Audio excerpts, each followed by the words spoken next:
Bueno, pues muchas gracias. Entonces podemos empezar. Como se prolonga mucho su estancia allí en Loyola, no puede todavía caminar, entonces pide unos libros de caballería.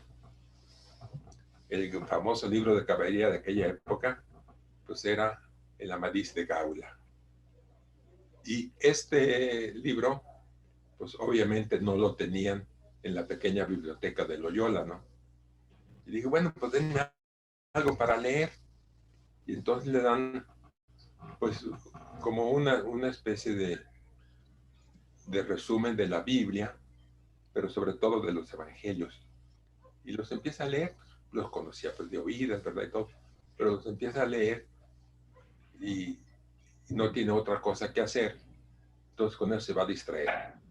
Y también había unos libros de vidas de santos, ya se ha investigado qué libros podían ser y todo, y el caso es que leyendo estas vidas, podríamos decir que era la leyenda dorada de los santos, que provocó en Íñigo lo que el gran filósofo de la esperanza, Ernest Bloch, ¿se acuerdan que Ernest Bloch es este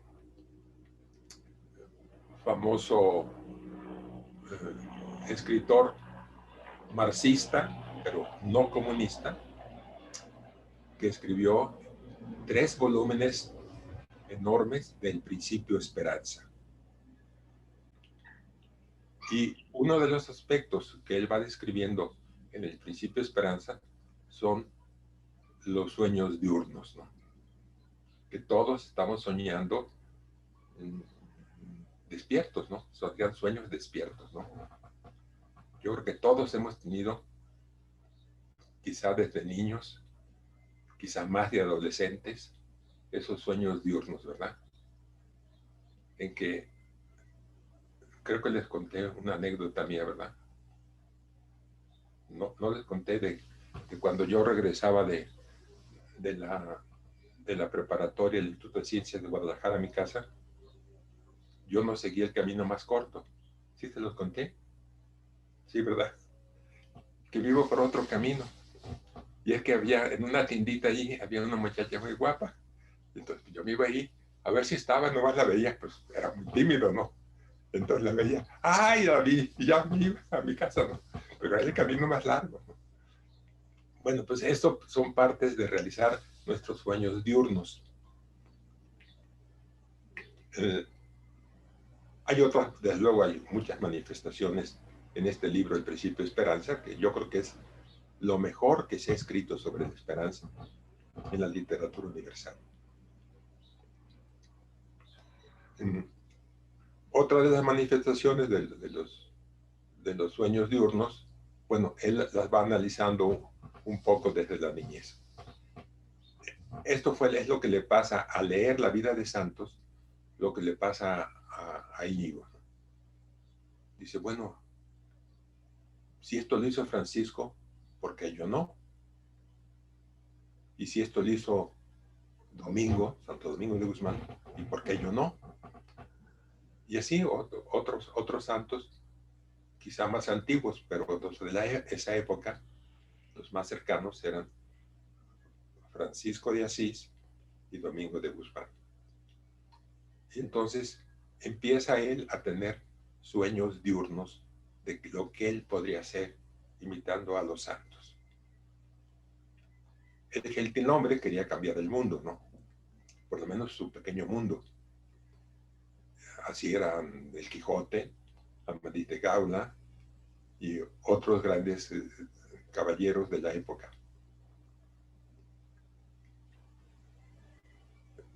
Ustedes saben sin duda otros grandes autores de aquella época en que se hablaba pues de gentilhombres que triunfaban en los torneos y que querían cambiar el mundo, ¿no? Esto pues cambia en Íñigo. Y entonces el Principio de Esperanza, que supone una ruptura y comenzar un nuevo camino. La conversión religiosa supone en su origen un llamado de Dios, con comillas. ¿Por qué digo con comillas? Porque en esa época no tiene Ignacio, después va a tener algunas como apariciones. Por ejemplo, ya cuando va llegando a Roma, ¿no? En una capilla muy pequeñita, casi insignificante, cerca de Roma. Entonces ahí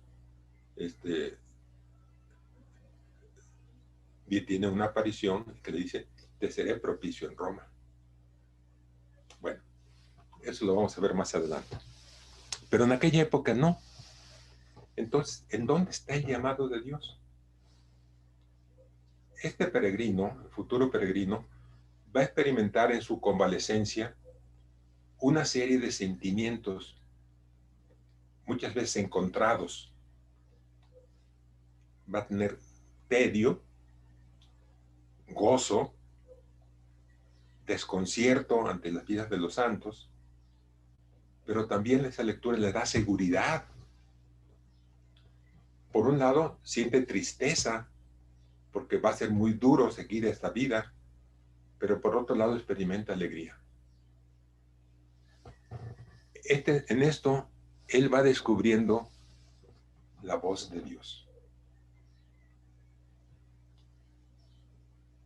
Yo podría citar a este propósito una frase de Anatole France que dice: el azar es el seudónimo de Dios cuando no quiere firmar. El azar es el sinónimo de Dios cuando no quiere firmar. Entonces, vamos también aplicándolo a nosotros. No, pues a mí, Dios nunca me ha llamado. No, sí te ha llamado. De muchas maneras nos ha llamado. A un cambio de vida, a ese conquistar el mundo con comillas. En fin. El nuevo ideal es todavía un poco vago. Íñigo no sabe qué hacer. Y sus hermanos le dicen: todavía no estás tan bien, no dejes la casa paterna. Pero él está decidido a iniciar una nueva vida. Y fíjense qué curioso. Su hermano mayor, que ya había muerto sus padres, y él dependía ya de su hermano mayor, cuando ya Íñigo está decidido a irse, le dice una cosa: ten mucho cuidado, Íñigo, que nunca se vaya a hablar nada malo de los Loyola. Pues, ¿qué creen? De Íñigo va a ser el único Loyola que se va a dar por todo el mundo. Y nada malo. Al contrario, ¿no? Yo no sé cómo reaccionaría ante esta recomendación de su hermano Íñigo, ¿no? Dice: bueno, yo me voy. Todavía no sé lo que voy a hacer. Está decidido, pues, a tomar una nueva ruta. Y va a acariciar nuevos sueños. Ahora, el Amadís de Gaula, bueno, primero él va a hacer actos heroicos por una dama. Pero ya Catalina de Austria, esa joven muy hermosa, que cuidaba a su madre Juana la Loca en Tordesillas, ya no, yo voy a hacer actos heroicos como aquel torneo famoso en que yo me lucí para que me viera ella. No, eso ya no le va a llegar. Pero entonces, ¿qué va a hacer? Pues va a ofrecer su espada y su daga y va a velar sus armas ante la moreneta de Montserrat. Si ustedes no sé si han ido a Montserrat, pues por esto es un monte que parece que está cortado como por sierra, ¿no? De ahí su nombre, ¿no? Montserrat. Y allí hay una tradición antiquísima de esa Virgen Morena. Los catalanes llaman la moreneta de Montserrat. Y ahí él va toda una noche a velar sus armas y entregar su espada y su daga al monasterio. y su mula la va a regalar al monasterio. Cuando yo visité Montserrat, estaba yo dando un curso en el ESADE de Barcelona, y en un fin de semana me dijeron, oye, ¿vamos a Montserrat? Claro que vamos a Montserrat. ¿Cuánto queda de Barcelona, de la capital? Máximo 1 hora, ¿no? Llego a Manresa, y de Manresa a Montserrat pues, son 20 minutos, ¿no? Y el monasterio pues es enorme, todavía allí están los benedictinos, y entonces yo me atreví a preguntarle al superior de los benedictinos, oiga, ¿conserva la espada y la daga de Íñigo? Y me dijo, no, pues nos regalan tantas cosas que luego las perdemos. Pues no sabía quién iba a llegar a ser Íñigo, ¿verdad? Sino yo que lo hubieran guardado. Bueno, entonces él lleva una vestimenta muy elegante y ve a un pordiosero y le regala su vestimenta y se pone la del pordiosero. Entonces él va a vivir pues, como pordiosero, pero ya bajando de Montserrat a Manresa. Queda 20, 30 minutos, ¿no? No pensaba él quedarse tanto tiempo ahí.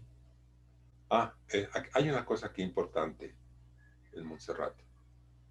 Hace una confesión general de toda su vida y para que no se le olvide nada, la hace por escrito. ¿Sí?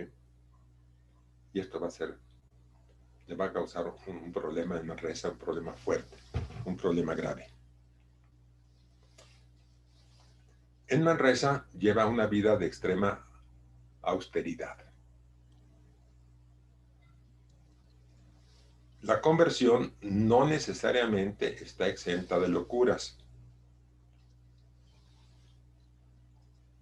No que vaya de acuerdo con la conversión, no. Deben evitarse locuras, ¿no? Es decir, situaciones extremas. Esta vida de enorme austeridad, nada más. Y no crean que es una cosa así muy remota, ¿no? Yo conocí una, que después resultó pues, muy amigable, una profesora alemana,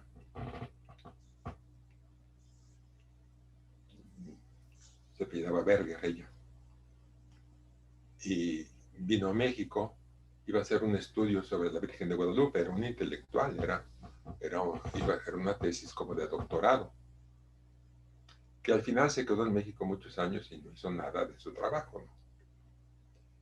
Tuvo que devolver la beca. Y esta mujer, pues la invitamos un tiempo a que visitara el seminario de Tula Hidalgo, que es un seminario interregional, y pues le invitamos a comer ahí con la comunidad. ¿Saben lo que comía? Pan y agua. Y decían, oye, Benigna, ¿pero por qué haces eso?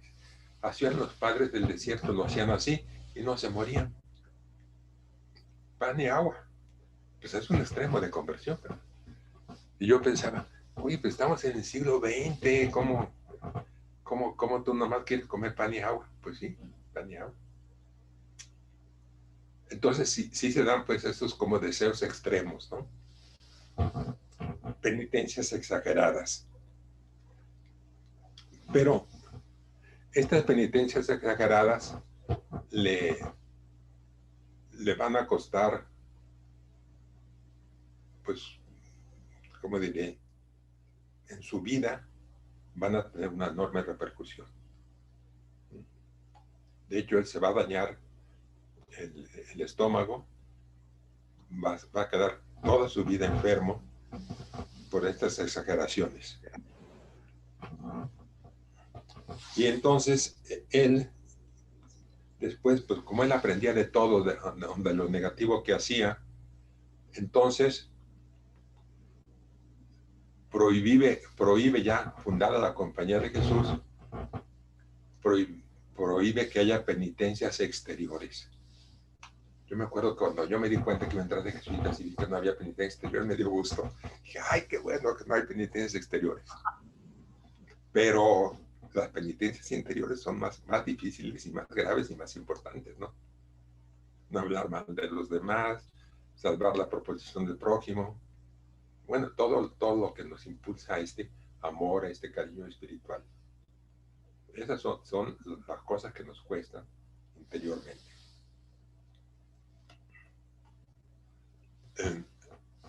Uno de los primeros santos jesuitas, que es uno de los 3 jóvenes modelos de la juventud, de la juventud antigua, ¿verdad? Porque ahorita ya dice uno a un joven cuáles son los santos de la juventud, pues ya no saben que ninguno, ¿no?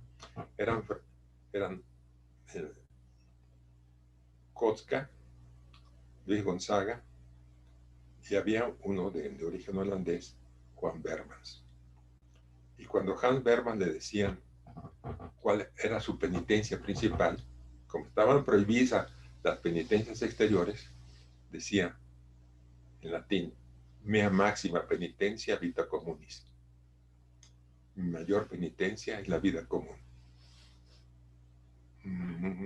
Ah, qué bien dicho, sí es cierto. Mi mayor penitencia es la vida común. Bueno, yo no digo que también eso pase en el matrimonio siempre, ¿no? Pero puede ser, puede darse. La mayor penitencia es la vida común. Y esto pues, sin que sea una cosa gravísima ni de continuo conflicto, ¿no? Entonces, esto va a ser una constante en la vida de Íñigo, ¿no? Siempre aprendió de lo negativo, de sus exageraciones, de sus heridas y de sus fracasos. Y por eso Miguel de Unamuno va a comparar a Íñigo con Don Quijote, no solo por los desmanes que realizó, también Don Quijote tiene muchos desmanes, ¿verdad?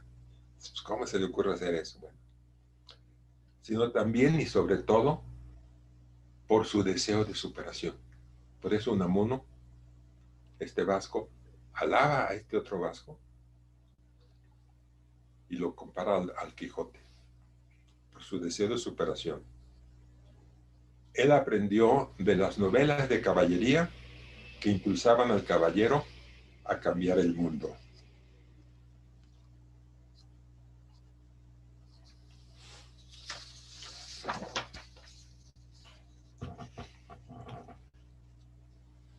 Y esto se plasmó en una palabra que vamos a analizar un poco más adelante. La palabra en latín es magis, más. Esto nos revela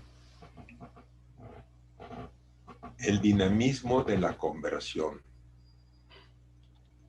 Una conversión que es estática no es verdadera conversión. La conversión siempre nos va a revelar lo máximo. Recuerdan ustedes que yo les decía que como esta conversión de amor se refleja en aquel proverbio famoso de los alemanes, ¿no? La vida el amor se parece a la luna. Si no aumenta, disminuye. Bueno, entonces la conversión influye profundamente en la vida de Íñigo y se impregnó en sus escritos. Pero sobre todo, bueno, hay 3 tipos de escritos de Íñigo. Y escribió muchísimo, ¿eh? Primero, los ejercicios espirituales, que los vamos a analizar un poco más adelante. Es un libro muy pequeño. Yo creo que la mayoría de ustedes por lo menos lo conocen por los forros. Es un librito chiquito. Y yo me he encontrado personas que me han dicho, ay, oiga, yo quiero leer los ejercicios. Les digo, mira, es como si compraras, si quieres ser buena cocinera y compraras un libro de cocina. ¿Te vas a dedicar a leer las recetas libres de cocina? No, pues me aburro. Así son los ejercicios. Hay que hacerlos, no leerlos. Y ese libro pues se quedó pequeño, ¿no? Y además vamos a ver que él desde el principio dijo, Estos hay que irlos cambiando. Cuando alguien dice, es que los jesuitas del siglo XX, XXI están cambiando los ejercicios. Sí, era el espíritu de San Ignacio. Hay que adaptarlos al mundo moderno. ¿Sí? Yo sé personas y dan muy bien los ejercicios. Por ejemplo, en Japón hay un jesuita que daba los ejercicios a base del budismo zen. Yo esos ejercicios me los comunicó él. Claro, él va buscando cuáles son los ideales de cada parte de los ejercicios y los adapta a la cultura japonesa. Creo que lo tengo grabado el libro este. Si a alguien le interesara mucho este libro, se llama Juan Macías, el autor, se les podría comunicar estos ejercicios. Pero bueno, esa es una adaptación al mundo oriental. Otro libro que escribió San Ignacio, ese sí fue un libro bastante más largo, más grande, y que casi nadie lee, ni los jesuitas. Se supone que cuando se hace la tercera aprobación, después de la ordenación sacerdotal, hay un año en que se hacen ejercicios espirituales de mes y se supone que se leen las constituciones. Las constituciones fue un mandato porque todas las órdenes religiosas tienen una reglamentación, tienen sus constituciones. Y la constitución clásica era la de los benedictinos. Ya vamos a ver después cómo Ignacio le mandan a hacer las constituciones porque él es el primer general y se pone a hacerlas con mucho entusiasmo. No va a copiar las de los benedictinos, va a adaptarlas en muchas cosas, ¿no? Es un libro extraordinario también. Si ustedes dicen, bueno, voy a leer las constituciones, ¿están prohibidas leerlas? No, se pueden leer. Pero quizá, si no tienen este espíritu de cómo se funda la compañía y todo, pues quizá no les atraiga mucho. Lo tercero que escribió, y fue lo más amplio, San Ignacio escribió más de 3,000 cartas. ¿Y aquí le escribía cartas? A los reyes, a las reinas, a los nobles, a la gente importante, a sacerdotes, a obispos, a jesuitas, por supuesto. Escribió muchísimas cartas. Yo no creo que en español se hayan publicado todas. En las obras completas de San Ignacio dice uno, bueno, aquí están las obras completas. Al principio, cuando empieza la correspondencia, dice, escogimos 300. Bueno, yo no creo que lo hayan hecho mal. Quizás que escogieron unas muy significativas, pero hay otros cientos y cientos de cartas que no están publicadas en español. ¿Y qué hacía él en las cartas? Pues era una manera de apostolado a distancia, ¿no? Yo creo que actualmente San Ignacio se metería a todas las redes sociales, todo eso, a los modernos, no a los nuevos. Yo estoy haciendo, bueno, no por invitar a San Ignacio en el tiempo moderno, ¿no? Estoy haciendo podcast para jóvenes. Llevo 5 o 6 hechos ya, pero ¿qué creen que Amazon todavía no los publica? Se le vino la pandemia encima y bueno, dice que sí le interesaron y todo. Ya después, si los publican en Amazon, los publicamos en otra empresa, pues yo les comunicaría. Son 2 sobre el tema de la muerte, 2 podcasts, otros sobre el perdón.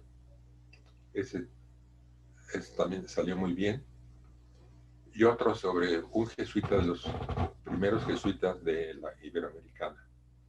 ¿Sí? Ustedes conocen el aula magna, ¿no? Sánchez Villaseñor.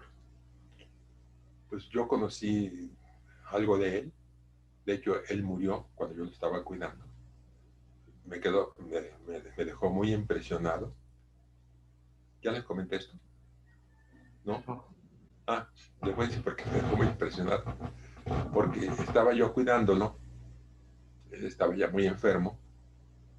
en el hospital de la Marina, que entonces estaba ahí a un lado del periférico, a la derecha del periférico, yendo para Ciudad Universitaria, ¿no? Entonces me dijo así, ya apenas podía hablar, con mucho trabajo, me dijo, dice, ¿me puede hacer un gran favor? Y yo dije, pues me va a decir que le mueva la almohada o que le mueva un poco la cama, en fin. Le dije, sí, cómo no, lo que se le ofrezca. Dice, ¿me puede comprar un libro? Y no más, este hombre ya muriendo, dice que todavía queriendo leer. Y entonces me dijo, es de un autor catalán muy bueno, Roig Gironella. Ya se me olvidó el título del libro. Dije, voy a ver si lo consigo, yo después se lo pago. Sí, cómo no, padre, no sé qué. Va, y se muere. Dije, mira nomás, el deseo continuo de conocer y de amar, ¿no? De Luis Sánchez Villaseñor, ¿no? Bueno, hice de lo que yo recordaba de él, hice también un podcast. Bueno, vamos a ver más adelante cómo este Magic del que yo les hablaba hizo que se convirtiera en una, pues, ¿cómo diríamos? En un lema de los jesuitas, el Ad Maiorem Dei Gloria. ¿Sí? Yo pues de niño y adolescente estaba en una congregación mariana de Guadalajara, la congregación de San José, y me acuerdo que en los escritos le ponían AMDG. Yo decía, ¿qué será eso, AMDG? Y ya platicando con mis hermanos, me dijo uno, dice, ¿no será almorzar de gorra? No, ¿cómo va a ser almorzar de gorra? Y yo ya pregunté a una persona muy sabia, oye, ¿qué es AMDG? Dice, es Ad Maiorem Dei Gloria. Es el lema de los jesuitas. Y yo ya estaba en el Instituto de Ciencias de Guadalajara y dije, ajá, este es el lema. Todo a mayor gloria de Dios. En la autobiografía de San Ignacio, bueno, no le escribió él, se la dictó a González de Cámara, un portugués. Y él no la quería, no quería dictarla de su vida, ¿no? Perdón, ¿alguien quiere hacer una pregunta ahorita?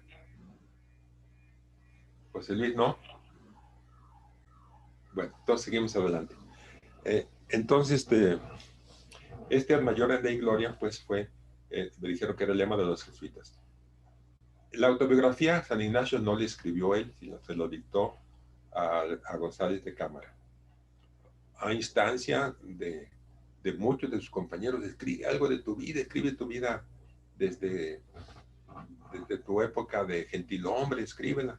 Dijo, no, bueno, pero yo ya no escribo, no sé. Entonces se lo dictó a González de Cámara. Bueno, estábamos en Manresa. Un grave obstáculo que vivió en Manresa, el peregrino, como él se llamaba, fue el remordimiento del que hablamos en la semana pasada. ¿Se acuerdan que yo hacía una distinción muy importante entre arrepentimiento y remordimiento? Que no son lo mismo, al contrario, como que se oponen, ¿no? El arrepentimiento es positivo, lleva al cambio de vida. En cambio, el remordimiento, la palabra misma es que te muerde. El remordimiento nos deja como estancados en nuestra falta, en nuestro pecado, en nuestro dolor, en nuestra miseria. Y eso, estancarnos allí es negativo. Incluso, como sucedió con Íñigo, nos puede llevar hasta el umbral del suicidio. Nos lleva al borde de la desesperación, a escrúpulos. Y aquí Íñigo, que ya se había confesado en Montserrat, pues vuelve a subir a Montserrat a volverse a confesar. ¿Por qué? Pues ya había confesado todo muy bien y todo su vida. Son los escrúpulos. Es el aspecto negativo al que una conversión puede llevar, pero hay que combatir para llegar al verdadero arrepentimiento. En su autobiografía, Bueno, la autobiografía está escrita con las palabras que Íñigo decía, ¿eh? Es como si lo hubiera escrito él. Escribe, estando en estos pensamientos, está hablando de Manresa, me venían muchas tentaciones con gran ímpetu para echarse en un agujero grande que en aquella de su cámara tenía y estaba bajo el lugar donde hacía oración. Acuérdense que él en Manresa encuentra una cueva y dice, no, pues yo aquí voy a vivir. Pues allá veo un agujero y yo me echo aquí de cabeza. Mas conociendo que era pecado matarse, tornaba yo a gritar, Señor, no haré nada que te ofenda. Y eso lo defiende de esta tentación de suicidio. Poco a poco, Íñigo va a recobrar la serenidad de su conciencia mediante el descubrimiento que él hace de lo que se llama discernimiento espiritual, que va a pasar a formar parte muy importante de los ejercicios espirituales. De hecho, en los ejercicios va a haber 2 admoniciones para hacer ese rendimiento espiritual en diferentes semanas. Y son estas reglas de discernimiento de espíritu, han sido estudiadas y muy a fondo y todo, son una cosa pues extraordinaria, ¿no? Y este discernimiento espiritual que él empieza a descubrir en su vida, pues lo libra de este remordimiento, ¿no? Y entonces modera sus penitencias, se corta las uñas y el cabello, y entonces comienza a ser mucho más apostolado a las personas que se encuentran. No tiene formación todavía teológica, vamos a ver, pero tiene el espíritu de encontrarse con Jesucristo que él puede transmitir a base de las cosas sencillas, como la oración del Padre Nuestro, la oración del Ave María, los principales sacramentos. Va animando a la gente a la recuperación, a la recuperación y a la acción de la fe. Ahora, las locuras de San Ignacio no acabaron en Manresa. Todavía va a tener una idea que es como obsesión. De Manresa se va a Barcelona. Y en la famosa Basílica del Mar, en el lado izquierdo, está una placa en que dice, aquí se sentaba a pedir limosna Ignacio de Loyola. Y después, yo creo que se sentaba antes de la misa y después de la misa. Y ahí recibía limosna. Y luego ya entraba a oír la misa y comulgar.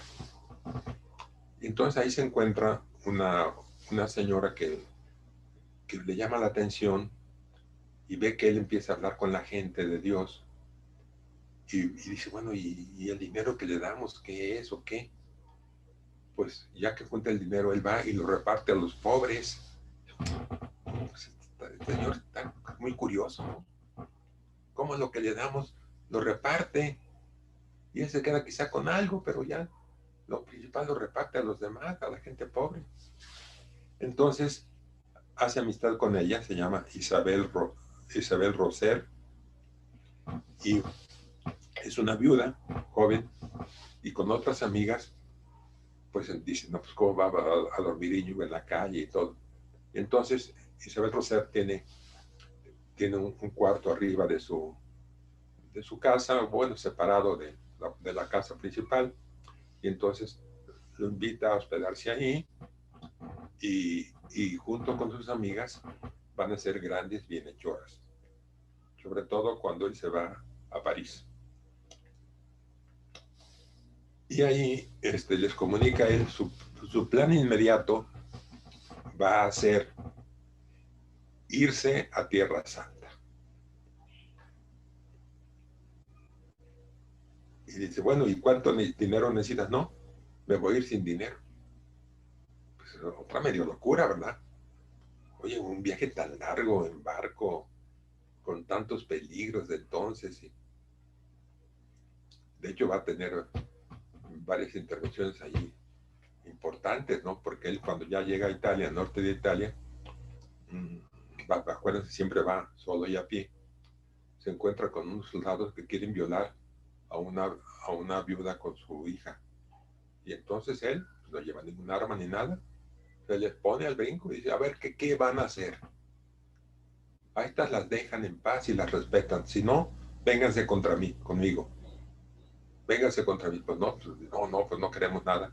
Y ya, por fin, protege a estas dos mujeres, ya. Dije, váyanse a la ciudad, de aquí, esto, la quieren nada más, violar y quizás hasta matar. Entonces, es un plan insensato, y le dicen, pues, ¿cómo vas a viajar a Tierra Santa sin dinero? Pues, es su nueva obsesión, ¿no? Y se va. Claro, tiene que pedir permiso del Papa, ¿eh? Adriano IV, si no me equivoco, sí, era Adriano IV. Se va a Roma, saca el permiso, y entonces se viene a Venecia, porque de Venecia es donde parten las naves a Tierra Santa. ¿Qué quiere ir? Gracias. ¿Quiere renovar otra vez el fracaso de las antiguas cruzadas? No. Quiere hacer una pequeña contribución, poner con su vida un granito de arena a una nueva y romántica cruzada espiritual. Ayudar a las almas, pero en la tierra que hizo Jesús. Los franciscanos, custodios de los santos lugares, le prohibieron al peregrino quedarse allí, porque él quería quedarse allí. Y tuvo que regresar, superando también muchas dificultades y peripecias. De nuevo regresó a Barcelona. Hasta el momento, el peregrino marchaba solitario, pero al regresar de Tierra Santa a Barcelona, se le unieron 3 compañeros que compartían los mismos ideales: Juan de Arteaga, Lope de Cáceres y Calixto de Sá. La semana pasada veíamos que la conversión tiene una dimensión comunitaria. Esto es muy importante. Me voy a convertir a Dios y aquí mi espíritu y todo interior y... No, la conversión no es individual. Tiene esta dimensión no únicamente en la persona que se convierte, sino en la proyección de su persona. ¿Cómo puede darse? De muchas maneras.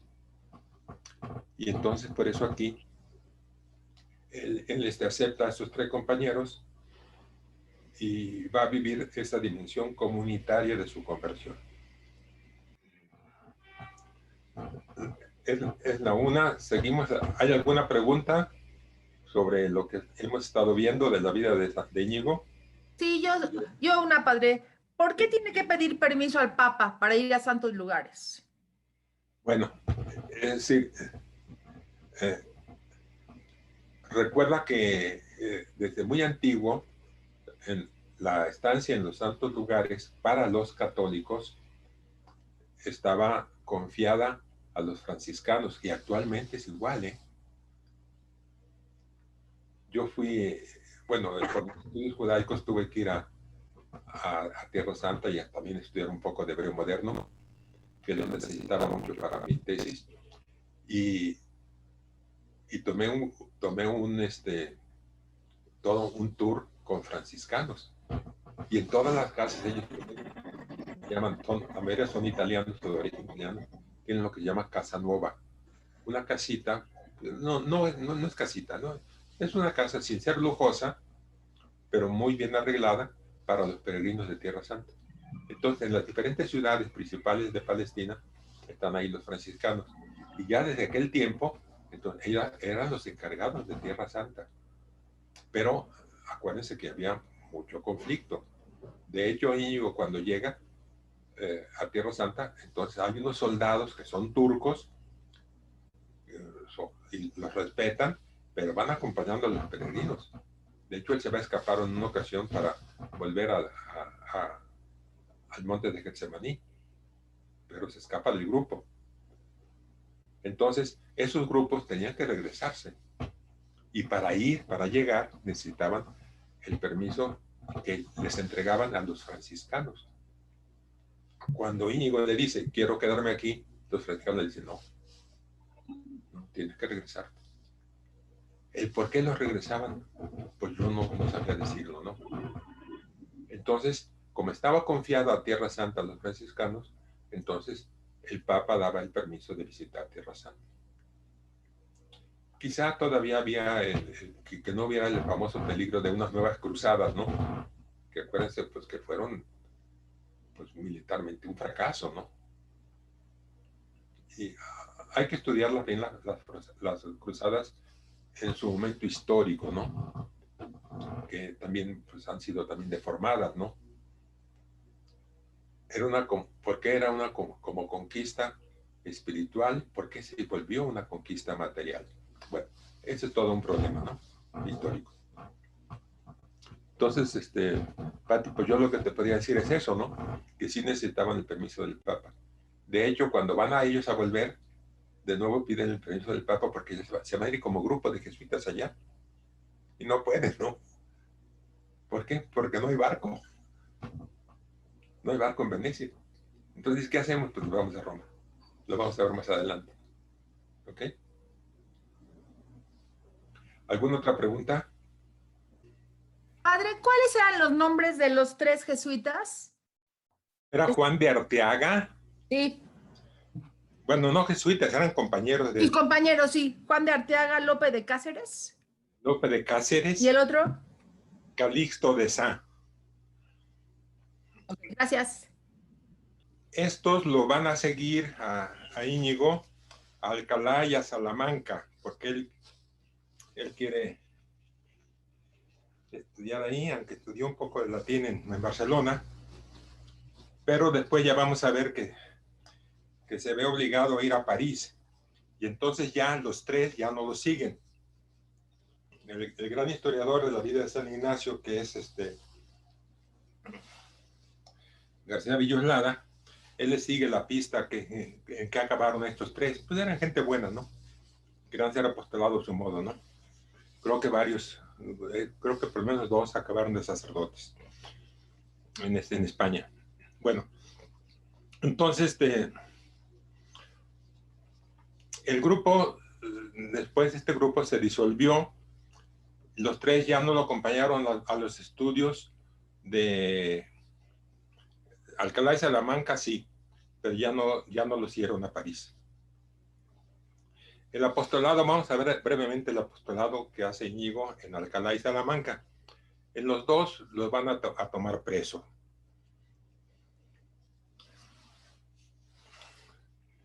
Fíjense qué curioso.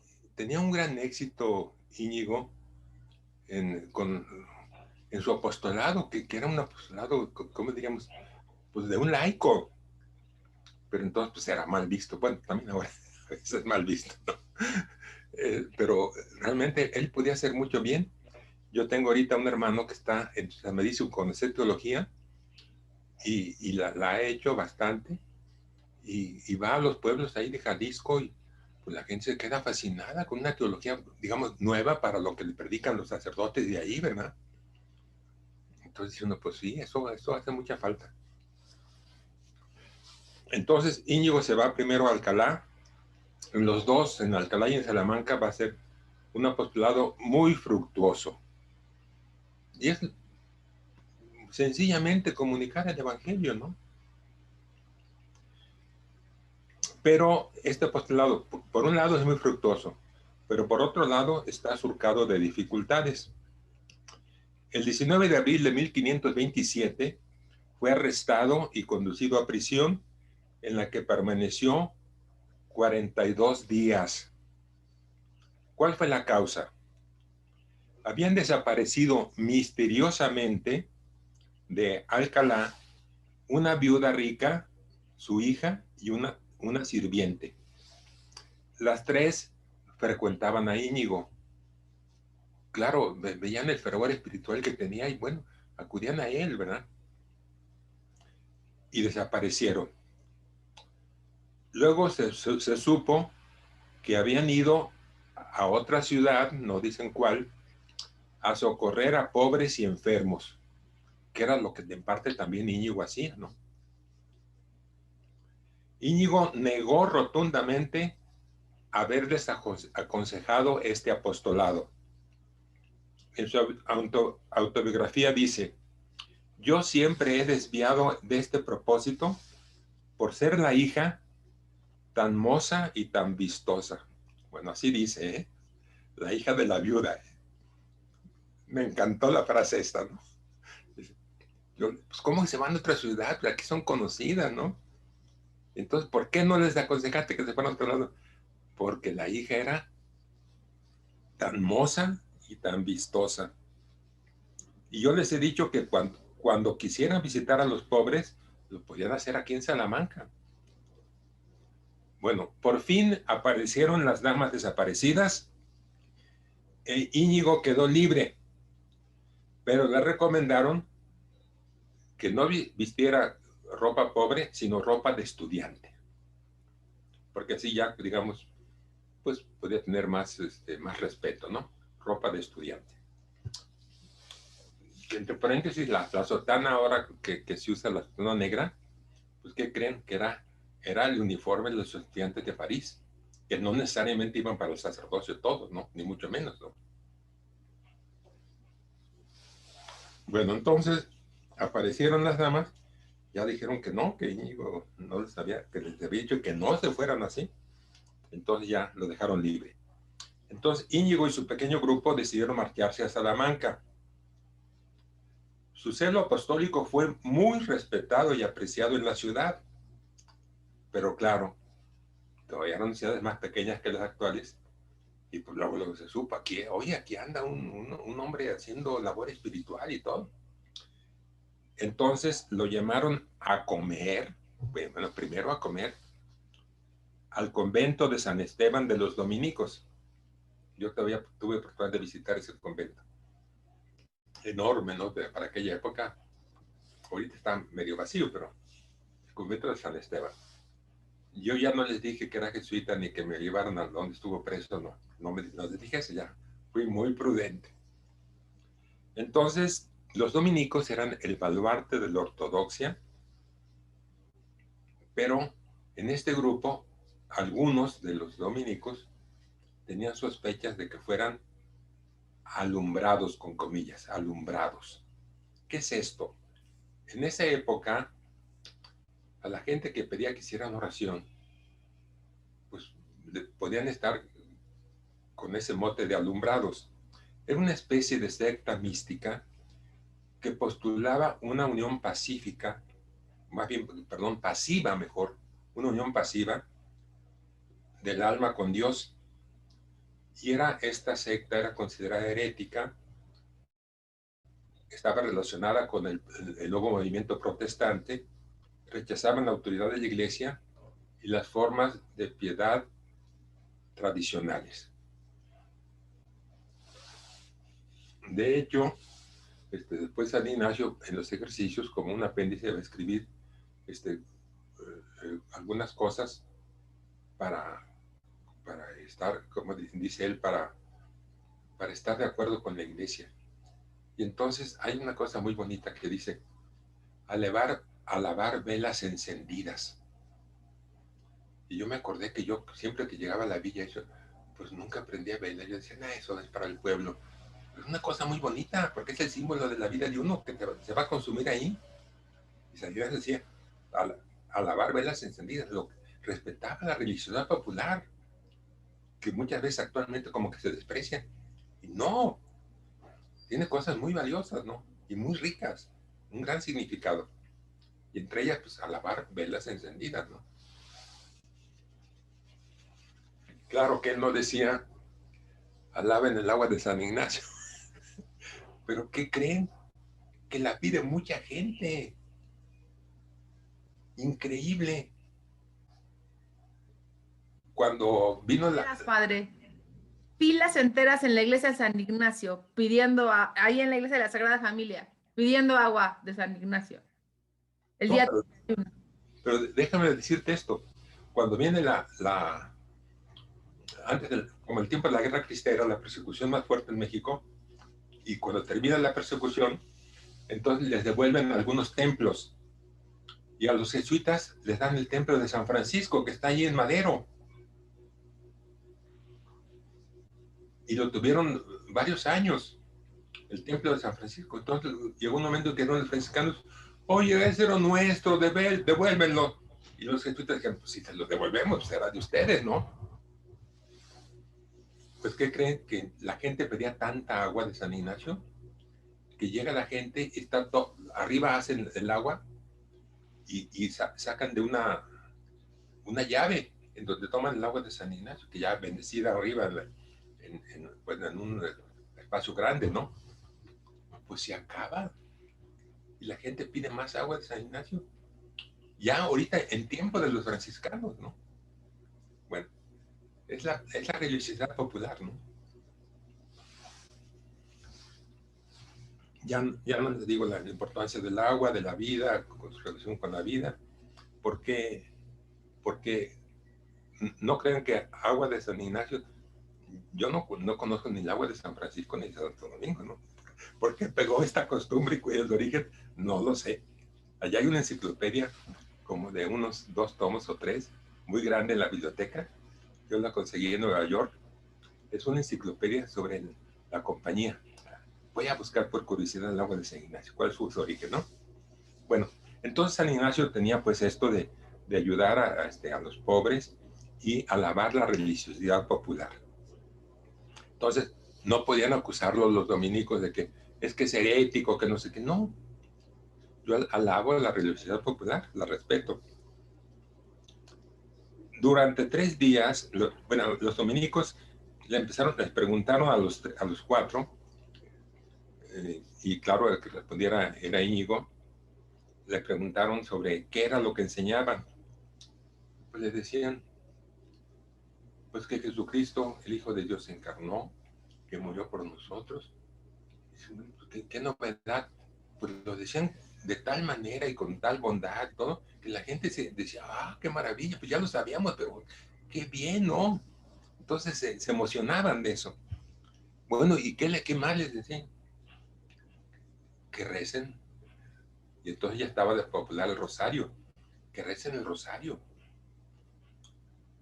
¿Y qué más? Pues también el Padre Nuestro. ¿Qué más? Pues que vean su examen de conciencia. Ese ya estaba en los libros de los ejercicios, que entonces todavía no estaba acabado, lo va a acabar en París. Pero ya tenía allí el examen de conciencia, ¿no? Cada día, que vamos a ver que después va a tomar Benjamin Franklin como un modelo de su vida, el de los jesuitas, el examen de conciencia. Es una oración de 15 minutos antes de acostarse. Y de hecho no es, voy a examinarme los 15 minutos, no. Es una oración en que primero doy gracias a sus beneficios, luego después examino mi vida, busco perdono si hice algo malo, si me hicieron algo malo, en fin, y luego después termina con una oración de alabanza a Dios. Entonces son 15 minutos de oración. Entonces les decían eso y decían, no, pues está bien eso, no está mal, no está bien. Pero no serán iluminados, otra vez con los iluminados. Entonces los suben a una parte vacía del convento, al 3er piso del convento de San Esteban, y ahí los tienen encadenados como presos, ¿no? El bachiller Frías los examinó, lo llamaron a este bachiller a examinarlos detalladamente, y después de 22 días les entregó la sentencia absolutoria. pero les prohibió enseñar. No pueden enseñar aquí en Salamanca. San Ignacio dijo, ¿por qué no? Porque no tienen letras. Es decir, no son teólogos, ¿no? Entonces Íñigo no era tan dejado, porque dicen, ay, todos decían que sí, oiga, pues eran dominicos, sí los respetaba. Ah, no, yo no estoy de acuerdo con esta sentencia, porque sin condenarme, le cerraban la boca para que no ayudara a sus prójimos. ¿Por qué me prohíben eso? Si lo que digo es correcto. Entonces dijeron, pues está prohibido. Entonces dijo, no, pues yo ya aquí ya no puedo hacer nada, y si siempre me van a poner a que tengo que saber letras, pues ni modo. Entonces, de nuevo, salió fortalecido de esta dificultad. Las universidades, dijo, pues voy a meterme en una universidad a estudiar letras, ¿no? Las universidades de Alcalá y de Salamanca eran importantes, pero nada comparada con la Universidad de París, ¿no? Había enseñado allí, por cierto, con mucho escándalo de muchos, Santo Tomás de Aquino, siguiendo la filosofía de Aristóteles. ¿Cómo sigue el Aristóteles? Bueno, pues una filosofía que Santo Tomás la veía sana, ¿no? Entonces, por ejemplo, la ética de Aristóteles, pues es muy importante. Saben que hay tres éticas, ¿no? Y hay una persona que cuando Carlos Marx, ya en el pleno siglo XIX, le dicen que si conoce a Aristóteles, porque él hablaba pues mucho de la justicia y todo, dice, ¿conoces la ética de Aristóteles? Y dice Marx, dice, no, pues es algo que cualquier persona culta debe conocer. No, ¿cómo? Pero está en griego. ¿Se pone a estudiar griego? Parece que se pone a estudiar griego Marx y lee la ética de Aristóteles y aprende de ella, ¿verdad? Por supuesto, ¿no? Entonces decide Íñigo irse a París. A principios de enero de 1528 se marcha a París de nuevo solo y a pie. Aquí quiero hacer una pequeña recomendación sobre otro aspecto de la conversión. El jesuita canadiense Bernard Lonergan, que es quizá de los filósofos modernos del siglo XX más reconocido entre los católicos, enumera 3 conversiones. La conversión intelectual, buscar la verdad, la conversión religiosa y la conversión ética. Y posteriormente, uno de sus más brillantes discípulos, que acaba de morir, murió en enero de este año, Robert Doran, por cierto, muy amigo de mi hermano Eduardo, Robert Doran, le sugirió a Lonergan añadir la conversión psíquica, porque esa nos va a impedir de hacer locuras. Entonces, muy importante la conversión psíquica. Y él escribe un libro, Robert Doran, sobre la conversión psíquica. Y le gustó tanto la idea a Lonergan, que uno de sus discípulos le hubiera dicho eso, que Lonergan acepta la conversión psíquica como una 4ª conversión.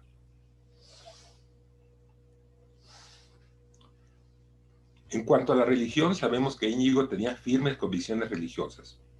La conversión ética brotó inmediatamente con su cambio de vida. La conversión psíquica la fue asumiendo poco a poco al moderar sus desmesuradas penitencias y sacrificios que rayaban en la locura. Y ahora en París trabajará con empeño en la conversión intelectual. Esta conversión psíquica se va a moderar con el discernimiento de espíritus, de que habla en los ejercicios espirituales. En Barcelona, entonces ahora va a empezar su conversión intelectual, ¿no? Así, cómo buscar la verdad y la verdad en filosofía, en teología. En Barcelona había aprendido rudimentos de latín y en Alcalá durante año y medio había estudiado lo que se llama entonces términos, que era, digamos, algo elemental de de filosofía. Términos de Domingo Soto, el famoso dominico de la época. La cosmología de Alberto Magno, que también era muy importante, y también había estudiado algo de teología. Pero al llegar a París, dice, tengo que comenzar de cero. Y se inscribió como alumno externo en el eximio colegio de Monteagudo para estudiar lo que entonces se llamaba humanidades. Culminó sus estudios de manera adecuada. Vamos a ver que a pesar de su edad, que ya era, pues ya no era, como decía entonces, un mozo, ya tenía más de 30 años, cerca de 30 años, pues ya no era un estudiante. Pues no, descolló sus estudios, lo vamos a ver luego. Al registrarse en la Universidad de París, Íñigo cambió su nombre y desde entonces, quizá por ser más conocido en todo el mundo, se puso Ignacio. Y se inscribió en artes, entonces se llamaba eso, artes era más que humanidades, en el Colegio de Santa Bárbara. Allí fue atraído por un famoso profesor español, Juan Peña, y compartió la habitación con dos estudiantes. Pedro Fabro, que era el único sacerdote, era de Saboya. El Papa Francisco lo acaba de ser santo, que era nada más beato. Notable, Pedro Fabro. Entre otras cosas, él, quizás lo veamos un poco más adelante, era el que daba mejor los ejercicios. Hacia Ignacio decía, todos están bien los ejercicios, pero que los da mejores, Fabro. Y de hecho, bueno, se convirtió y entraron muchos a la compañía por medio de Fabro, después de hacer los ejercicios espirituales, ¿no? Y él quería hablar con Lutero. Y le decían, no, pero no vas a discutir. No, yo quiero platicar con Lutero. Quiero oír sus opiniones, escucharlo. No lo voy a rebatir. No. Quiero hacer una plática con Lutero. Y decían que era en el diálogo, que era fabuloso Pedro Fabro, ¿no? Pues no logró conseguir esta charla con Lutero. Por más que movió palancas y todo, mira, quiero hablar con Lutero, platicar con él. No puedo hablar con él. Entonces, Fabro lo designaron como profesor particular del estudiante vasco, de Íñigo, ¿no? Y pronto, Íñigo se convirtió en maestro espiritual de su profesor. Y él se quedaba admirado, como tenía una espiritualidad tan interesante y cómo le aconsejaba. Dice, no, pues yo le estoy enseñando algo de artes y él me enseña pues, del espíritu, ¿no? Y el segundo compañero era Francisco Javier. Francisco Javier era un estudiante navarro. Había cierta tensión entre los vascos y los navarros, claro, son vecinos, y total que esto también influyó en que Francisco no quería a Íñigo. Tenía una relación muy tensa, aunque vivieran ahí en la misma casita, ¿no? Muy tensa. Y Íñigo nunca lo presionó, lo trataba con mucha bondad y todo. Y Francisco Javier, pues no era ningún loco ni nada, ni mujeriego, ni mucho menos. Probablemente quería ser sacerdote para irse luego a Navarra, pero pues era también muy buen deportista y parece que muy bien parecido, de muy buena apariencia, y deportista y todo. Entonces se cuenta que una vez le dijo Íñigo, ¿de qué vale, Francisco, tener todo el mundo si pierdes tu alma? La frase de Evangelio. Y le impresiona esta frase, dice, ¡ah! Y entonces se empezó a acercar también con la ayuda de Fabro a oír los consejos de Íñigo. Y se hicieron ya grandes amigos, ¿eh? Cuando él ya anda de misionero en la India, recibía cartas de Íñigo, se las respondía, luego se ponía. Y le decía, escribe esta carta de rodillas, mi amado maestro espiritual. Lo quiso mucho, ¿no?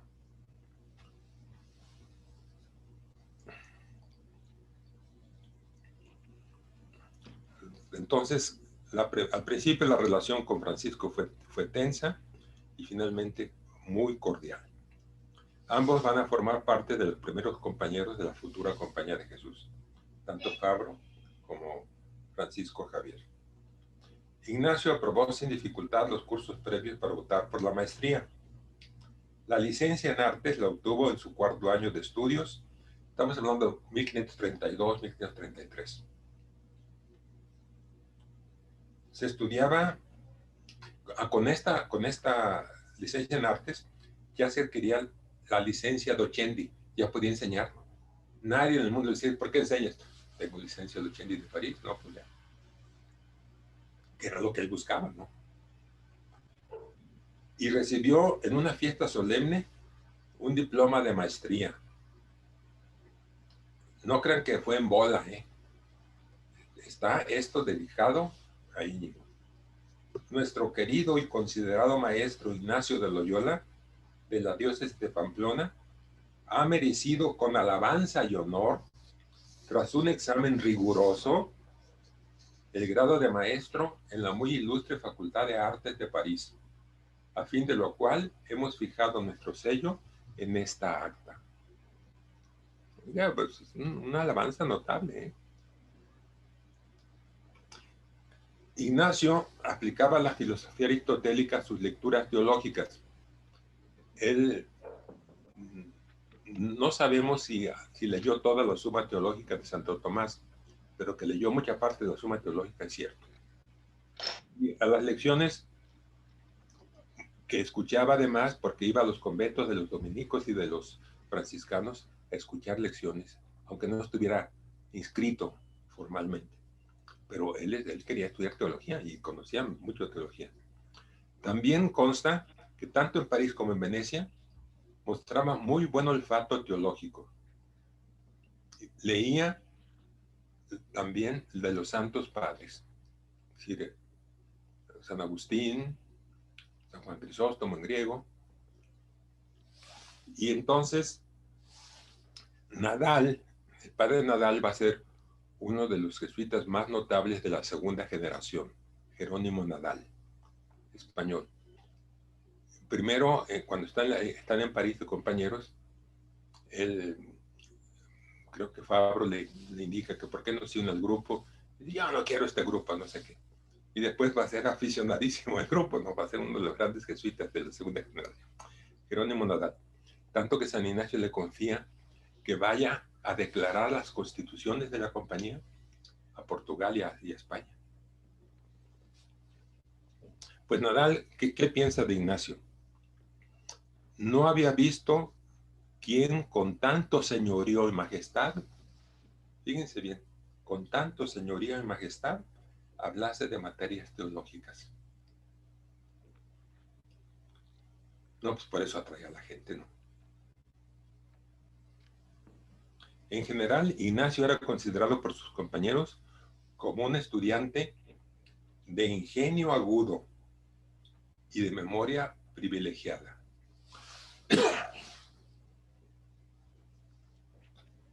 Rogelio García Mateo, jesuita, en su libro Ignacio de Loyola, su espiritualidad y su mundo cultural, dedica un amplio capítulo a las dimensiones filosóficas de Ignacio de Loyola.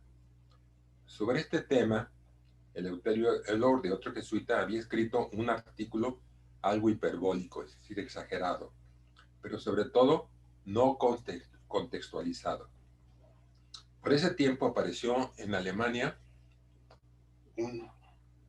creo que son 2 tomos, de un jesuita muy notable, Gastón Fessard, que escribió 3 volúmenes, sí, 3 volúmenes, sobre la dialéctica de los ejercicios espirituales. 3 tomos sobre ese tema, ¿eh?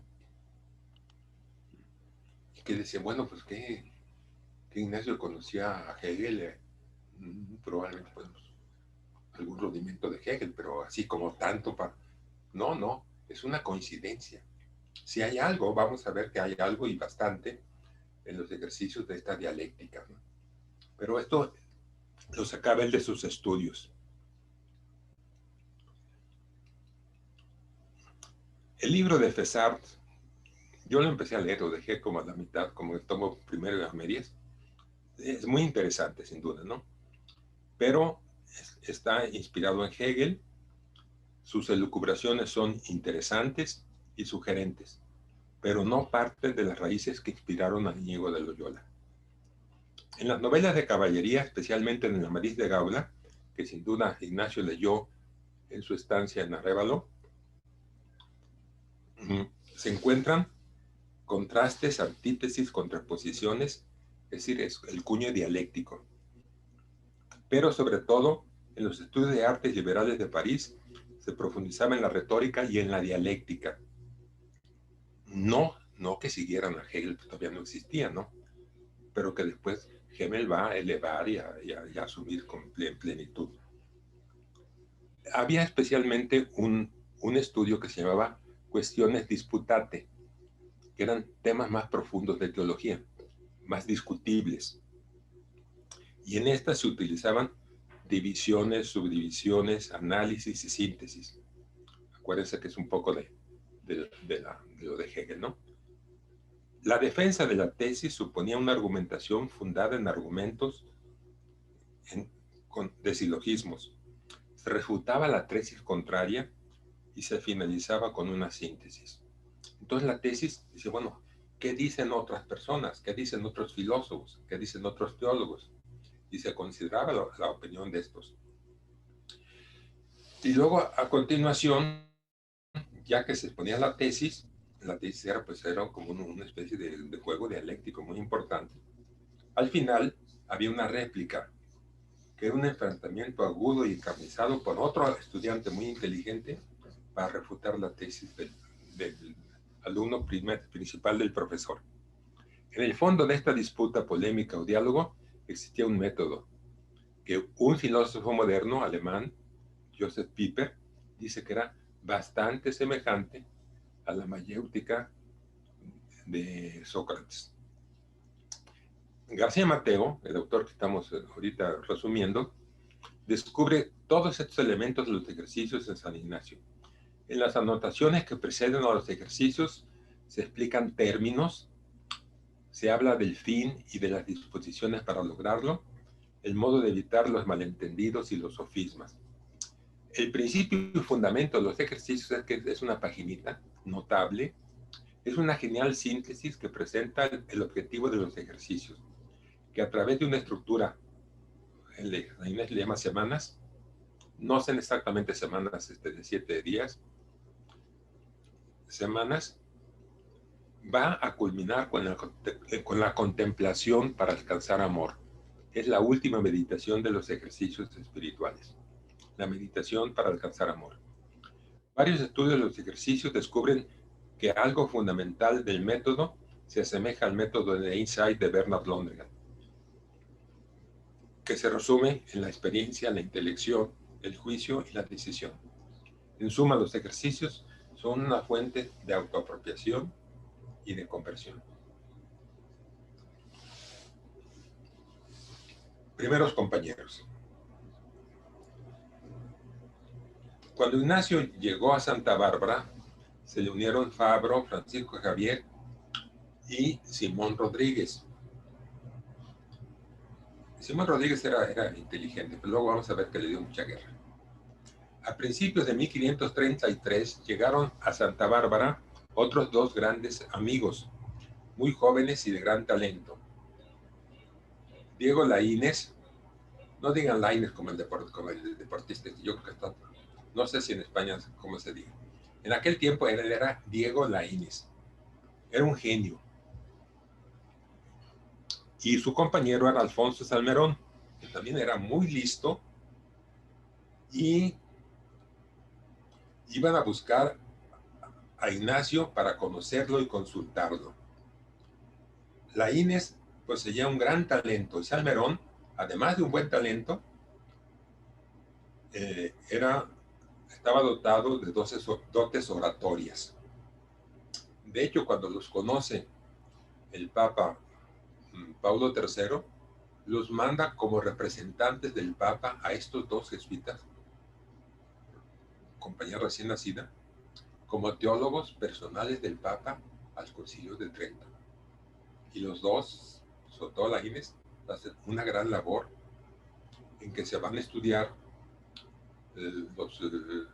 los principales argumentos de la Reforma Protestante y se van a poner en un contexto más amplio. A los pocos meses también llegó a París otro estudiante superdotado, Nicolás Alonso Pérez, que tenía grandes cualidades, pero ¿qué creen? Era de carácter muy bronco, era bronquísimo, ¿eh? Bueno, criticaba a San Ignacio, así muy fuerte. Por ejemplo, les digo esta crítica que hace. San Ignacio en las constituciones es muy flexible. Dice lo que debe de hacerse, por ejemplo, sobre la pobreza, sobre la predicación. Y luego pone una nota que dice, hágase como dije arriba. O al contrario, o de otra manera, según pareciere a mayor gloria de Dios. Oye, pues una cosa muy flexible, ¿no? La constitución no tiene que hacer esto a fuerzas, te da libertad. Entonces, claro, Bobadilla que decía, padre Ignacio todo lo revuelve. Ya dijo lo que debe de hacer, lo dice que se haga lo que uno quiera. No, no lo que uno quiera, lo que sea mayor gloria de Dios. ¿Verdad? Era bien criticón va a dar mucha guerra. Nicolás Alonso Pérez se le conocía mejor como Bobadilla, el nombre de su pueblo natal. De modo que en los primeros escritos de los jesuitas aparece el padre Bobadilla. Nunca le llaman a Nicolás Alonso Pérez. Él poseía pocos recursos económicos y sus amigos le recomendaron que acudiera a Ignacio. Le dio algunos consejos sobre sus estudios y le ayudó económicamente. Un poco después se unió al grupo, el cual con cierta frecuencia se reunía. Fíjense, esto es muy importante. Ignacio, Fabro, Francisco Javier, veían que tenía mucha razón Lutero en muchas cosas, sí. Que tenía mucha razón Erasmo en muchas cosas, sí. Y ellos se reunían cada semana durante un año a discutir la decadencia evangélica de la Iglesia, y la Iglesia no únicamente tomando los papas, los religiosos, pero también los fieles. La decadencia evangélica de la Iglesia y cómo ayudar a su reforma sin caer en el cisma. Todos decidieron después de estar juntos ir a una capilla, se llama la Capilla de los Mártires, todavía existe, en el barrio de Montmartre. Bueno, para los que conocen París, Montmartre está al norte de un barrio, más bien, ¿cómo les diré? Pues ahí trabajan unas religiosas en el purgatorio para ayudar a... Es un barrio que puede tener algo de prostitución, ¿no? Pero esta capilla de Montmartre es el Monte de los Mártires, está más arriba. Es una calle muy, muy empinada, ¿eh? Y allá en la cumbre está ahora lo que se llama el Sagrado Corazón. Pero fue muy posterior a San Ignacio, ¿no? Siempre San Ignacio no existía esta. Les creo que de todas las partes de París se ve Les Acroquer, ¿no? Y esta, pues, está dedicada al Sagrado Corazón, y es extraordinaria, es muy bella esa basílica de Les Acroquer, ¿no? Pues les voy a contar una anécdota personal. cuando yo estaba estudiando, sacando el primer libro en Namur, en Bélgica, sobre la teoría del derecho, me encontré que había ahí un estudiante en Namur, en la Universidad de Namur, y era mexicano, de la UNAM. Bueno, nos juntamos, hicimos un poco algo de amistad. Se recibió brillantemente allí en Namur, porque era la única universidad que tenía lo que él buscaba, cómo sin destrozar los objetos se podía descubrir de qué año eran. Pues era pues de arqueología todo esto, de los estudios que hacía este muchacho. Y le dije, pues yo ya me regreso a México, voy a ir a París. Ah, y también nosotros vamos a ir a París. Y entonces me invitó a cenar en Montmartre, era un restaurante que tenía también al aire libre, que era julio, era muy caluroso. Y entonces me dijo, oye, vamos a visitar el Sacré-Cœur. Nos invita a enseñarnos esta basílica. Pues yo dije, mira, yo sé algo del Sagrado Corazón, pues también, yo creo que sí. Sí, sí. Pues, ¿qué cree? No fui inventando, pero no relacionando todo lo que, las imágenes que veía y todo, del Sagrado Corazón, y en lo que yo había estudiado desde filósofo, desde junior, pues de la devoción esta al Sagrado Corazón, que era muy de la compañía, ¿no? Esta devoción. Y entonces ellos quedaron, pues sin querer, quedaron apantallados de lo que sabía del Sagrado Corazón. Pero era pues, mucho lo que me rememoraba las imágenes que había allí alrededor, ¿no? Bueno, entonces, pues la iglesia de los mártires es muy pequeña. Actualmente están allí, en ese territorio, están las hermanas que se llaman del Purgatorio, luego ya les cambiaron el nombre. Ya no sé cómo se llaman actualmente. Es una congregación joven, muy moderna, y ellas actuaban como policías para defender a las mujeres en el grupo abajo de Montmartre, ¿cómo se llama? No me acuerdo ahorita el nombre de esta parte de Montmartre. No sé si ustedes se acuerdan de esa parte de Montmartre. Abajo de Montmartre. Bueno, ahí hay un metro, no me acuerdo. Después me va a venir el nombre, ¿no? Los ejercicios impartidos por Fabro incrementaron al grupo con 3 nuevos miembros, Claudio Jallo, Pascasio Broet y Juan Coduri, todos destacados estudiantes. A Ignacio no le faltaban peripecias. Se enfermó y los médicos le recomendaron, ¿qué creen que le recomendaron como curación? Los médicos, encarecidamente, que regresara a España a respirar los aires natales. Y qué curación tan bonita, ¿no? Pues se fue a España, regresó a Loyola. Claro, no vivió en el castillo, él buscaba los hospitales, que no crean que eran como los hospitales de ahora, ¿no? Eran sitios muy pobres en que iban casi a morir la gente que no tenía recursos, ¿no? Entonces ahí se quedaba ahí. Hizo muy buena labor, no estuvo tampoco mucho tiempo, quizá fue un mes o 2. Luego se fue a visitar en España donde vivían los demás compañeros, los parientes de los demás compañeros. Y bueno, regresó porque quedaron los 3 en Montmartre que se iban a por lo menos una temporada a Tierra Santa y se iban a reunir en Venecia. Bueno, después de respirar los aires natales, se sintió mejor y regresó a Venecia. Y antes de entrar a Bolonia, perdió el camino. Es muy simpático este párrafo, se los voy a leer. Empezó a andar junto a un río y cuanto más andaba, se iba haciendo más estrecho el camino y llegó a estrecharse tanto que no podía seguir adelante ni volver para atrás. De modo que empezó a andar a gatas y así caminó un gran trecho. Esta fue la más grande fatiga y penalidad que jamás tuve en la vida.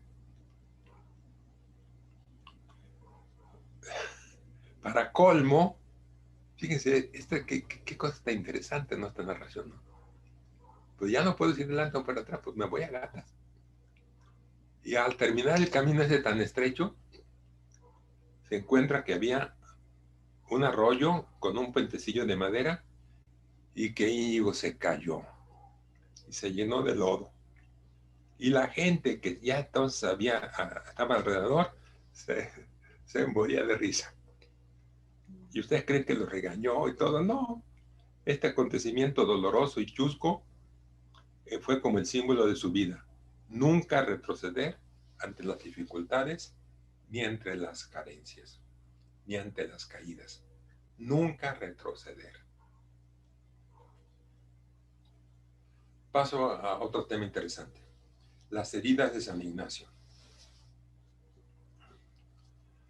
Con este título, Federico Elorriaga, hace unos cuantos años, 4 o 5 años, publicó un libro, Las heridas de San Ignacio, y el autor enumera 11 heridas internas y externas que el peregrino recibió a lo largo de su vida. Las heridas, dificultades, obstáculos, problemas, no lo deprimían ni lo desalentaban.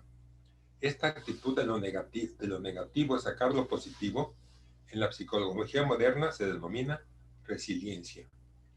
Elorriaga menciona lo positivo de la energía negativa, pues como opina George Smoot, Premio Nobel de Física 2003, la mayor parte del universo está formado por novedosas y misteriosas formas de energía que en contraposición a la energía luminosa se le ha denominado energía oscura.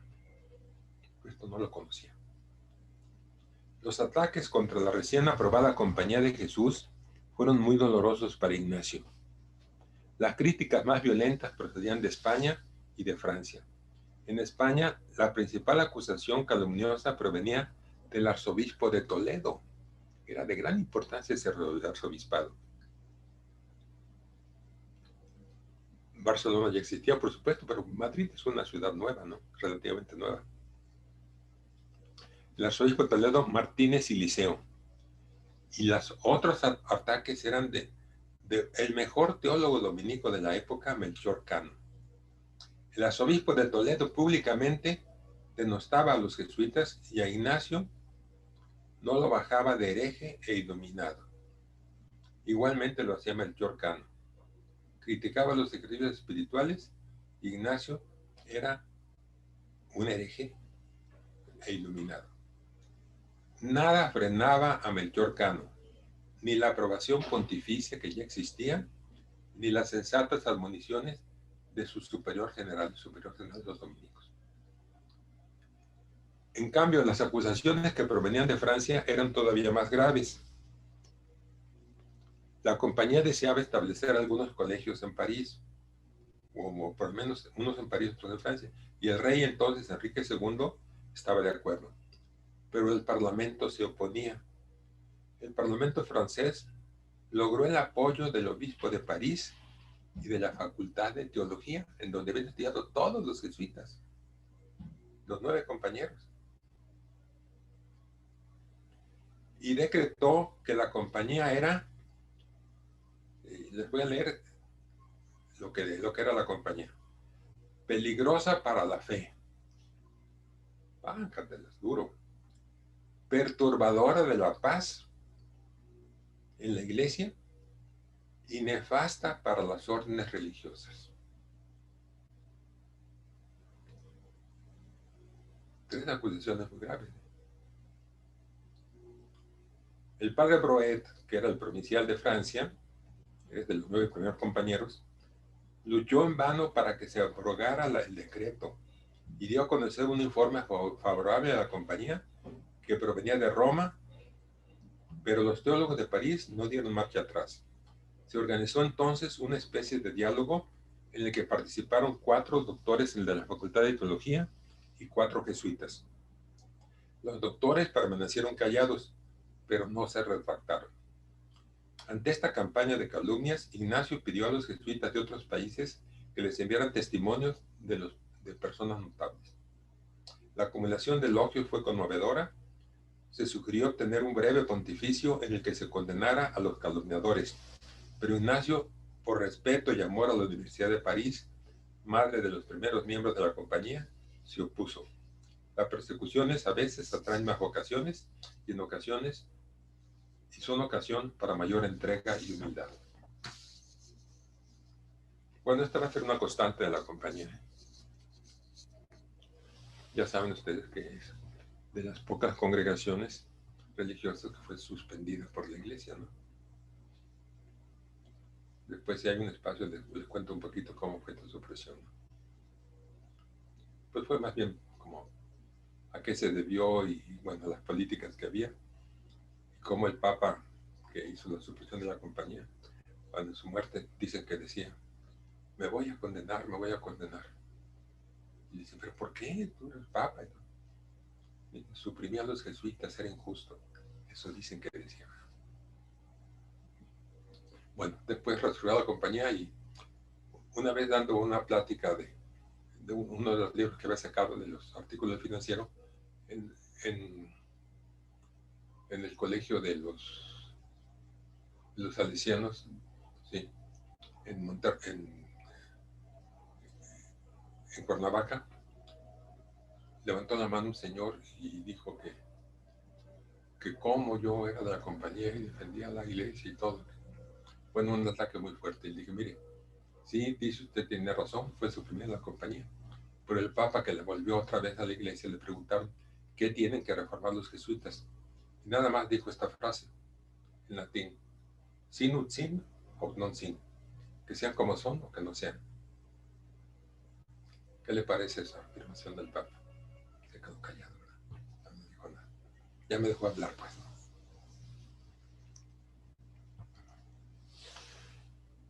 Un poco antes de la muerte de San Ignacio, soportó todavía graves sinsabores. Los pontífices Pablo III, que aprobó la compañía, Julio III, y sobre todo había un papa que era muy amigo de San Ignacio y de los jesuitas, Marcelo II, pero murió muy pronto. Ellos fueron grandes probienhechores de la nueva orden y consideraban a Ignacio un valioso colaborador y consejero. Bueno, acuérdense que no va a imitar la compañía a las órdenes religiosas anteriores, ¿eh? Va a haber cosas importantes, diferentes, ¿no? San Ignacio quería una caballería ligera, no quería que fuéramos conventos, ¿no?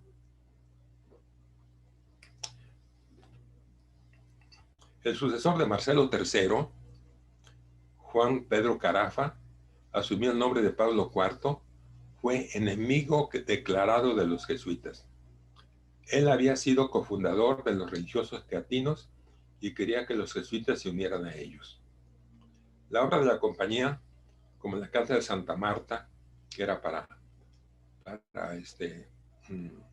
prostitutas arrepentidas, el colegio romano, que era para preparar a la gente de Alemania, el colegio germánico, en la fe, porque cuando ahí nació el movimiento protestante, no tuvieron el apoyo de Carafa. No obstante, tenía cierta amistad con dos jesuitas, Bobadilla, lo cual no es raro, porque era muy crítico, y Laínez, que ese sí, pero abrigaba profundos sentimientos antiespañoles. Fue muy humillante que mandara al gobernador de la ciudad a registrar las casas de la compañía en busca de armas. Era nada menos que de Pablo IV, ¿no? Juan Pedro Carafa. Dicen que cuando empezaban a hablar en la comida contra este papa, que San Ignacio nomás decía, ¿saben qué? Mejor hablemos del Papa Marcelo, para cambiar la conversación, que no hablaran contra Carafa. Después de un arduo trabajo, ayudado mucho, primero por Coduri y luego por el padre Polanco, Ignacio terminó las constituciones y ya estaban dadas a la imprenta y aprobadas por el papa anterior, pero el papa Carafa las reclamó para revisarlas. Hizo varios cambios en muchos temas que expresamente había rechazado Ignacio. Como todas estas correcciones se hicieron de viva voz, se concluía que el rezo del oficio, del coro y las otras prescripciones eran temporales mientras viviera este pontífice. En todo se bendeció al Papa e incluso salieron 2 ediciones diversas de las constituciones. A Ignacio nunca se le oyeron quejas ni murmuraciones contra el Papa Carafa, y cuando estaba a punto de morir, le mandó pedir su bendición. Bueno, vamos a ver cómo conquistar todo el mundo. Ya en la una. Ahora les cuento brevemente una anécdota muy interesante de Íñigo. Cuando llegó a París, Isabel Roser le mandó algo de dinero para que pudiera sobrevivir en París como estudiante. Y entonces él ayudaba con eso también a estudiantes más pobres. Y un día, cuando llegó el dinero, se enteró un español, yo les digo el nombre, y le dijo, oye, yo te guardo el dinero. No, ¿para qué? No, sí, te lo guardo, ya me lo vas pidiendo a mí. Al mes le pidió dinero, y oye, pues necesito este dinero para pagar mi estancia en Monteagudo. Pues, ¿qué cree que ya lo gasté? ¿Cómo? Sí. Y luego se fue. Y cuando le dijeron a Ignacio que estaba enfermo en Marsella, Ignacio viajó solo y a pie hasta Marsella para consolarlo en su enfermedad. Bueno, así son los santos, ¿eh? Nos queda una parte muy importante, conquistar todo el mundo, y luego vamos a ver cómo podemos aplicar esto a nuestra propia conversión, ¿sí? Muchas gracias.